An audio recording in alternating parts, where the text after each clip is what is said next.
IPL cricket कम और सट्टेबाजी ज्यादा है। अगर कोई आपसे ये कहे तो जाहिर है कि उसकी बात आपको और बाकी क्रिकेट प्रेमियों को बहुत बुरी लगेगी, मगर असलियत तो किसी से छुपी नहीं है। असलियत ये है कि मदारी जब खेल दिखाता है तब बच्चे तो उसे देखकर बहुत एंजॉय करते हैं, पर मदारी के छोड़े हुए जेब कतरे खेल की आड़ में भीड़ में अपना काम कर जाते हैं। तुम खेल देखते रह जाते हो और जेब कतरे तुम्हारी जेब खाली कर देते हैं। तो चलिए जानते हैं कि इस आईपीएल में कौन है मदारी जो उस खेल को खिलाता है और किस तरह से उस मदारी के जेब कतरे आपकी जेब को साफ करते हैं। और स्पोर्ट फिक्सिंग का बंदर नाच आखिर होता क्या है, आपके दोस्त अरविंद अरोड़ा के साथ।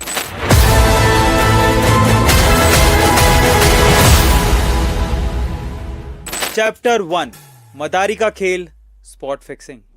सबसे पहले आपके दिमाग में यह सवाल आ रहा होगा कि आखिर ये स्पोर्ट फिक्सिंग होती क्या है और स्पोर्ट फिक्सिंग और मैच फिक्सिंग में क्या डिफरेंस होता है और ये की कैसे जाती है। चलिए हम आपको बताते हैं। दरअसल मैच के रिजल्ट्स को अपने खेल से बदलने की बजाय पहले से फिक्स रिजल्ट्स को जानबूझकर लाने के लिए जो अवैध तरीका इस्तेमाल किया जाता है उसे फिक्सिंग कहते हैं। ये स्पोर्ट फिक्सिंग शब्द कुछ साल पहले ही चर्चा में आया था। यहां ये समझ लेना बहुत जरूरी है कि स्पोर्ट फिक्सिंग और मैच फिक्सिंग ये दोनों अलग अलग शब्द हैं, क्योंकि मैच फिक्सिंग में तो पूरा खेल ही पहले से तय होता है, पर स्पोर्ट फिक्सिंग में कोई भी टीम या खिलाड़ी मैच के सिर्फ उस हिस्से में धांधली करता है जो स्पोर्ट फिक्स किया जाता है। यानी किसी ओवर की किसी गेंद पर जानबूझकर वाइड बॉल फेंकना या नो बॉल फेंकना।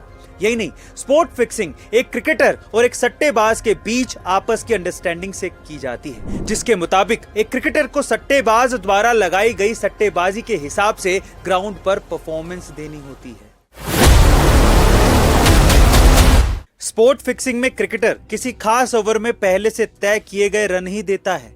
यह जरूरी नहीं है कि स्पोर्ट फिक्सिंग मैच के नतीजे को भी इफेक्ट करे, पर फिर भी ये क्रिकेटर बुकी से पैसा कमा लेते हैं और बुकी खुद भी बहुत अच्छा पैसा छापते हैं, लेकिन लुटता है तो सिर्फ एक आम आदमी।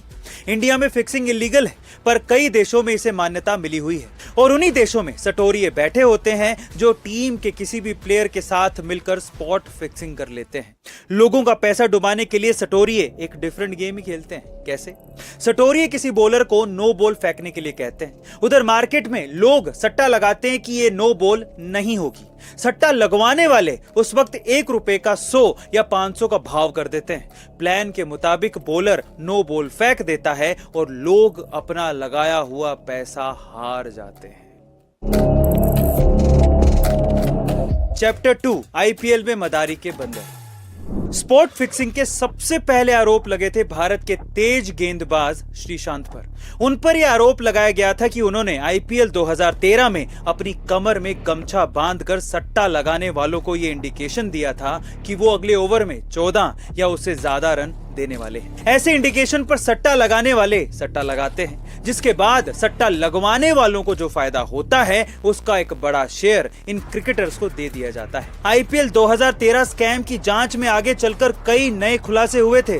तब जाकर पता चला था कि देश में क्रिकेट को चलाने वाले कुछ नामचीन लोग भी इस स्कैम में शामिल हैं। अब आप समझ ही गए होंगे कि मैंने वीडियो की शुरुआत में आईपीएल को क्रिकेट कम और सट्टेबाजी ज्यादा बेवजह नहीं कहा था। साल 2013 में सिर्फ श्रीशांत के मैच में ही स्पोर्ट फिक्सिंग नहीं हुई थी, बल्कि उस साल मुंबई में राजस्थान रॉयल्स और मुंबई इंडियंस के बीच हुए मैच में, 5 मई को जयपुर में राजस्थान रॉयल्स और पुणे वॉरियर्स के मैच में, 9 मई को मोहाली में राजस्थान रॉयल्स और किंग्स 11 पंजाब के बीच हुए मैच में भी स्पोर्ट फिक्सिंग की गई थी। चैप्टर 3, मदारी के जेब कतरे। स्पोर्ट फिक्सिंग का जब खेल खुला तो एंटी एक्सटोर्शन सेल ने बुकी सोनू जालन को मुंबई में दबोच लिया। तब छानबीन में सोनू के घर से एक डायरी मिली थी जिसमें बॉलीवुड एक्टर अरबाज खान और कई बॉलीवुड हस्तियों, बिल्डर्स और कॉन्ट्रैक्टर्स के नाम का खुलासा हुआ था। डायरी में 100 से ज्यादा सटोरियों के मोबाइल नंबर्स भी मिले थे। बुकी सोनू जालन आईपीएल में सट्टेबाजी रैकेट का सबसे बड़ा सरगना था। इतना ही नहीं, सोनू जालन की गिरफ्तारी के बाद जो खुलासे हुए उसका ही नतीजा है कि आईपीएल स्कैम के आरोपियों में आईपीएल चलाने वाले और उसे खेलने वालों के अलावा अंडरवर्ल्ड डॉन दाऊद इब्राहिम और छोटा शकील के नाम भी शामिल थे। और तो और सोनू की डायरी में पाकिस्तान के एक बड़े नेता का नाम भी था। चैप्टर 4, खेल का असली मदारी, पैसा और कांड। आपको ये जानकर हैरानी होगी कि आईपीएल स्पॉट फिक्सिंग स्कैम में 600 से 1000 करोड़ रुपए तक का लेन देन हुआ था। और जब जांच आगे बढ़ी तो एक्स बीसीसीआई अध्यक्ष एन श्रीनिवासन के सन इन लॉ गुरुनाथ मयप्पन को भी अरेस्ट किया गया था। कहा जाता है कि मुंबई की फोरेंसिक लैब में मयप्पन और विंदु दारा सिंह के बीच बातचीत का जो टेप सामने आया था वो श्रीनिवासन के सन इन लॉ मयप्पन का ही है। दिल्ली पुलिस की चार्जशीट में 42 आरोपियों के नाम हैं, उसमें से 6 फरार हैं। अब आप ये खुद तय करिए कि भागता कौन है। चोर ही भागता है ना। जैसा कि मैंने मदारी और जेब कतरों का एग्जाम्पल देकर बताया था, यहाँ मदारी तो भाग गया, बेचारे जेब कतरे पकड़े गए। चैप्टर 5 आईपीएल कांड में जांच का दिखावा और फलता फूलता स्पॉट फिक्सिंग। हमने जब आईपीएल की इस कांड की रिसर्च की तो हमें स्पॉट फिक्सिंग रोकने के लिए बीसीसीआई क्या कदम उठा रही है इसकी ज्यादा जानकारी मिली ही नहीं, जिससे ऐसा लगता है कि स्पॉट फिक्सिंग को रोकने के लिए बीसीसीआई अभी तक कोई ठोस कदम नहीं उठा पाई है। इस मामले के बाद 2013 में बीसीसीआई की एंटी करप्शन यूनिट ने स्पॉट फिक्सिंग को रोकने के लिए कुछ प्रस्ताव दिए थे, जिसमें हाईटेक सुरक्षा से जुड़े यंत्र और स्नूप यानी कि जासूसी वाले डिवाइस मांगे गए थे, जिनसे खिलाड़ियों और अधिकारियों पर करीबी नजर रखी जा सकती थी।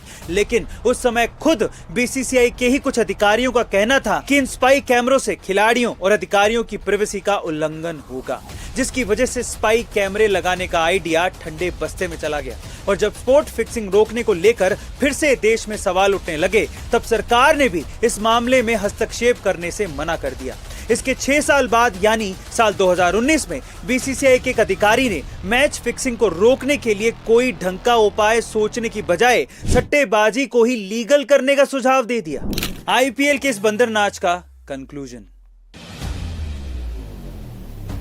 2013 के इस मामले के बाद अभी भी हर साल क्रिकेट पर करोड़ों रुपए के सट्टे लगाए जाते हैं, जो भारत के रक्षा बजट के बराबर है। और आईसीसी के मुताबिक भारत ही इन सट्टेबाजों का गढ़ बन चुका है। हर साल भारत में 40,000 करोड़ रुपए और हर मैच में 200 करोड़ रुपए का सट्टा लगाया जाता है।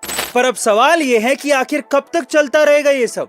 जो खेल पूरे देश को एकजुट करता है, उसी खेल को आज सट्टेबाजों ने अंदर से खोखला कर दिया है, जिसके चलते अब क्रिकेट अपनी क्रेडिबिलिटी खो रहा है। इसलिए क्रिकेट जैसे खेल को अंदर से खोखला करने वाली इस बीमारी को जड़ से खत्म करने के लिए सरकार को कदम उठाना जरूरी है। आपकी इसके बारे में क्या राय है कमेंट सेक्शन में जरूर। अंबानी परिवार एक गुजराती परिवार है और गुजराती हर चीज में धंधा देखते हैं। लेकिन इसी गुजराती अंबानी परिवार का एक लड़का अनंत अंबानी, जिसने सेवा भाव से पशु पक्षियों की सेवा करने के लिए गुजरात में करोड़ों रुपए की लागत से वनतारा बनाया है।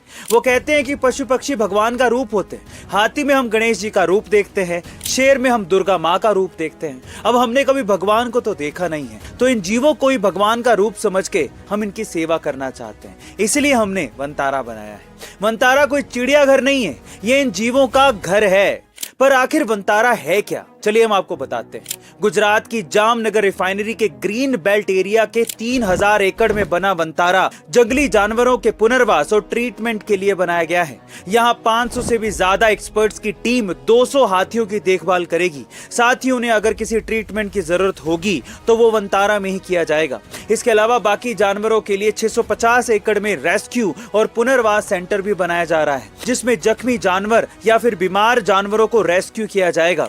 गाइस, बेजुबान जानवरों में भी जान होती है और उनका दर्द समझना ही सबसे बड़ा धर्म है। और यही बात वनतारा के माध्यम से अनंत अंबानी पूरी दुनिया को बताना चाहते हैं।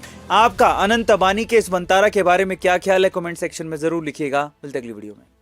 गुरुत्वाकर्षण का नियम किसने दिया था? आइजैक न्यूटन ने। आप लोग यहाँ पर गलत हैं, तो चलिए सही उत्तर को जानते हैं। दरअसल न्यूटन से भी 1000 साल पहले इंडियन एस्ट्रोनॉमर वराहमिहिर ने ग्रेविटी का आइडिया खोज निकाला था। उन्होंने कहा था कि पृथ्वी के वातावरण में ऐसी शक्ति है जो चीजों को पृथ्वी की तरफ आकर्षित करती है, लेकिन उन्होंने इस शक्ति का नाम नहीं दिया था। वराहमिहिर के बाद इंडियन एस्ट्रोलॉजर ब्रह्मगुप्त ने भी इस बारे में कहा था, जैसे पानी का काम है बहना, अग्नि का काम है भस्म करना, वैसे ही पृथ्वी का काम है चीजों को अपनी तरफ आकर्षित करना। और उन्होंने इस आकर्षण को गुरुत्वाकर्षण नाम दिया था। इसके बाद 11वीं शताब्दी में महान एस्ट्रोलॉजर भास्कराचार्य ने ब्रह्मगुप्त की स्टडी को ही अपनी किताब सूर्य सिद्धांत में इसी गुरुत्वाकर्षण शक्ति के बारे में एक्सप्लेन करते हुए लिखा था। मजे की बात यह है कि भास्कराचार्य के 500 साल बाद आइजैक न्यूटन पैदा हुए थे। गाइस, हमारी भारतीय संस्कृति ने दुनिया को कई साइंटिफिक खोजें दी हैं, लेकिन उसका सही तरीके से इस्तेमाल दूसरे देशों के लोगों ने किया और इन सारी रिसर्च का क्रेडिट वो खुद ले गए और हमारे महान ऋषि मुनियों को गुमनामी में छोड़ दिया। इसके बारे में आपका क्या ख्याल है, कमेंट सेक्शन में जरूर लिखिएगा। और ऐसी वीडियो के लिए लाइक एंड सब्सक्राइब करिए। मिलते हैं नेक्स्ट वीडियो में।